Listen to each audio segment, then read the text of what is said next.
What's going on, everyone? So, the Los Angeles Lakers have now secured Luka Doncic, which is huge for the Lakers. But job's not finished, right? You have to now do what's necessary to win. Luka Doncic has made it clear. He made it clear, even in his press conference, all that. He wants to win. He said, I got a taste of the NBA Finals. I want to get back there, right? So Lakers, and I've talked about it, Lakers need to do their part. They need to hold their own.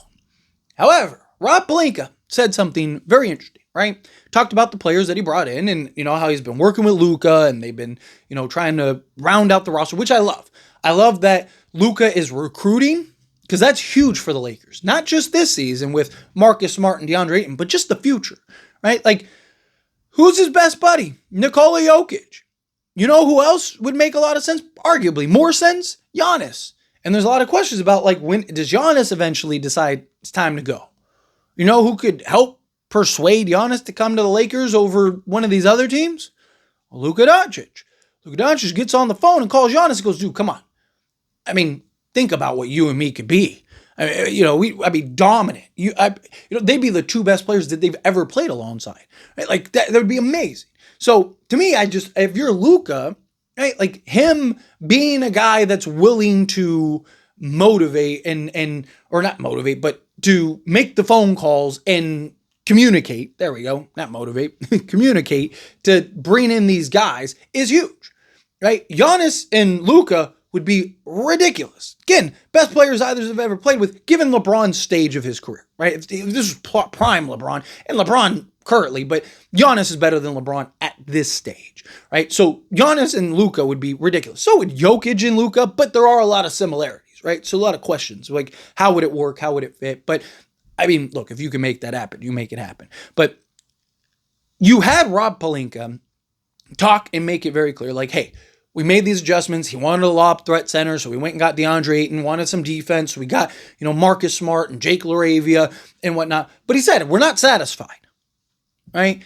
That's the key, that they're still on the hunt, still looking. I've talked about this. There's been a lot of reporting that, like, hey, Lakers are active in trade talks.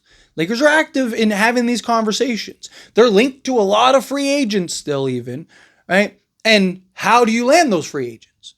Because Lakers can't just sign them right now via trade, right? Lakers would have to pull off a trade, and then doing that trade, then enlist and bring in those guys. But you want that confirmation, right? You don't want to make a trade under the assumption that you're going to bring guys in unless those guys are committed.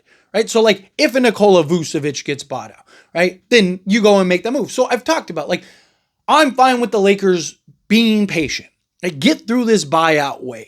Right? Once you get closer to training camp, things will open up. Things will be a little more clearer. I think some of the asking prices for guys will start to drop. Because, again, we're like 2 months away. Teams aren't in a rush. They're waiting and kind of seeing what develops and how things come out. All these teams are having trade talks and having conversations. All of a sudden, some crazy trade happens. Like the Kuminga thing. Everyone just kind of seems to be waiting around for Kuminga. Depending on what happens with Kuminga, that could be a huge domino that kind of trickles in and creates all these other scenarios.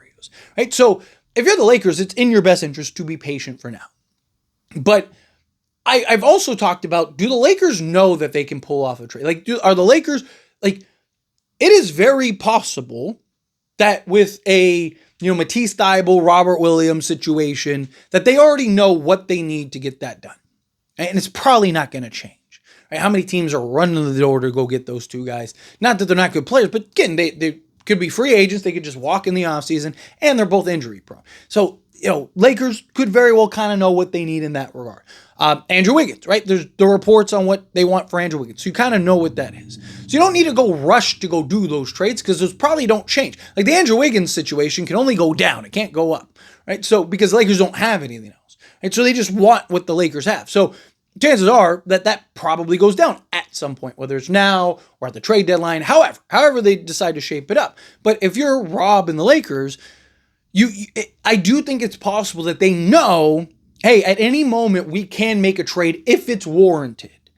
Right? Now, you could argue it's warranted now, but it's not because we're not there yet. We're still 2 months away from training camp. You don't know who might open up. You might not know who ends up becoming available. Again, what if LeBron, now that the Luka signed and all this stuff, all of a sudden just goes, all right, I want to be traded, right? Like, there's so many things. I'm not saying that that'll happen. I don't think that that'll necessarily happen, but a lot can change between now and training camp, right? Like, does LeBron think that this roster is good enough to win? We might think so, right? There's a lot of people that don't. A lot of Laker fans that don't, right? Does LeBron look at this and go like, like, does another trade, does Jonathan Kuminga start a domino chain reaction that ends up leading to a bunch of trades or buyouts or whatever? Talked about, what if DeMar DeRozan ends up getting bought out?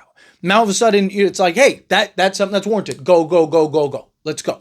Do the Andrew Wiggins trade. No, still want too much. Okay, fine. Let's just pull off the Blazers trade. Or you can even pit those trades against each other. Like, hey, we're going to do this if you're willing to take this. If not, we're going to go do the Matisse Thybulle and Robert Williams trade. Yes or no? No? Okay, fine. And you go do the Robert Williams trade. So, look, if anyone would know what's on the horizon and what's possible right now, it would be Rob Pelinka, right? Because he's the one that's on the phone, making the phone calls, doing X, Y, and Z. Right? And he made it a point that, like, hey, we're looking to win, looking to get better. We're not satisfied. We want to win. Luka made it a point. We want to win, right? This, like, we're not playing games here. This isn't one of those. No, I want to win, right? Got the taste. I need the full meal. I got the free sample. It's time to get the full meal, right? And I want to hoist that Larry O'Brien, right? So if you're Rob Pelinka, and you like, look, he's here. He can leave. You have him bare minimum 3 years, which is good. You have him this year, and then the extension kicks in. You have at least 2 years for the player option. It's also possible that you have him 2, and then he asks for a trade because, you're not doing what you're supposed to be doing, right? So, again, I do think that it is good that Luka has made it known, made it public, throwing it out there. Like, hey, I want to win. I'm not cool with sitting around for 2, 3, 4 years. I want to win now, right? Because that now incentivizes Rob Pelinka to go make the moves. Now, again, no trade is better than a bad trade. I don't want them to rush to go make a trade. But I do think that knowing what Luka wants, working with Luka, having those conversations like, hey, these are the things that we can do. Any of these you like, or are you comfortable waiting? Let's wait and see. Right? Because again, it's very possible that Rob Pelinka knows, like, hey, we can go do the Matisse Thybulle and Robert Williams trade right now. We can go do the Andrew Wiggins trade right now. Here are your options right now, Luka. We have these 2 trades. Do you like either of these trades? Yes or no? Right? Yes. Which one do you like more? Okay. Are you comfortable with us waiting and seeing, or do you want us to just go make the move now? Right? Again, you can have that line of communication. You can work through those things. I mean, look, Lakers have always done a good job of being in communication with their stars and letting, their stars kind of have a hand in the move. It's something all teams nowadays do, right? Especially their superstars, their franchise guys. But Lakers have been the team that have done it since, day one, right? But to me, it's like, I still want, and I imagine Luka understands, right? Like, we don't want to just make a move just to make a move. There's a lot of things that we still need to, like, keep flexibility in. If we can make the right move and it makes sense and it's something that we believe puts us over the top, then yes, we'll take it. We'll do it. Right? Again, I've talked about Rob Pelinka is not shy when it comes to trades. He's made a trade every year he's been in office but one. And it was the year he said there was nothing and no one else made a trade. It wasn't like there was a bunch of trades going on and Rob Pelinka was the only one that didn't do one. Right? Most of the guys that ended up getting traded got traded, in the offseason.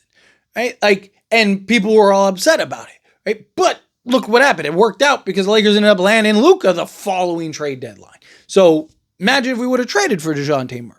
Now, again, I talk about patience, but patience has to pay off.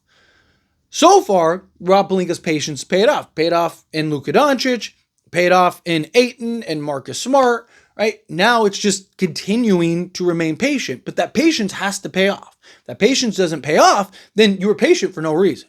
Right? Like, patience is great, but you got to know, it's a fine line to know when to be patient and when to be aggressive, right? Not every GM is good at that, right? Rob Pelinka wasn't good at that earlier in his career. And to his credit, he's done a much better job over the years of being patient. I mean, how many times did Rob Pelinka overpay for guys and just make bad decisions that, were aggressive moves, but they weren't like well thought out, calculated aggressive. It was a move to make a move. Mitch Kupchak did that with Timothy Mozgov and Luol Deng, right? Mitch Kupchak is a guy that is a culprit of that as well, right? And look, he also had some hits. Right? Rob Pelinka had some hits. I mean, he won a championship, right? So he's got to continue to stay the course. He's got to find that balance. If that move is there, take it. Get that done. Right? But it's not something you have to rush in, especially right now. Again, we're like 2 months from training camp. You got a lot of time left. You got like a lot can still happen. There's other teams, again, just like the Lakers are talking trades and working on stuff and doing X, Y, and Z. So are all the other teams in the league. Every team in the league right now is taking phone calls because that's their job. Right? It's the job of the GM is to constantly follow up and monitor and call and ask about whatever. There's 400 and whatever guy, 432 guys in the league or whatever it is, right? Rob Pelinka, just like everyone else, is calling about most of them, if not all of them, because that's what you're supposed to do. You do your due diligence. You don't leave any stone unturned. And the Lakers were able to solve a lot of their needs, right? This team is going to be very good. Luka's going to be motivated, hungry, and ready to go. But job's not finished. Got to get a trade done. Let me know your thoughts and opinions down in the comments. That being said, if you haven't liked this video, hit that like button. So we enjoy these types of videos, and I truly appreciate it. Not subscribe channel, hit that subscribe button, turn on the bell notifications. Appreciate y'all. See you in the next one.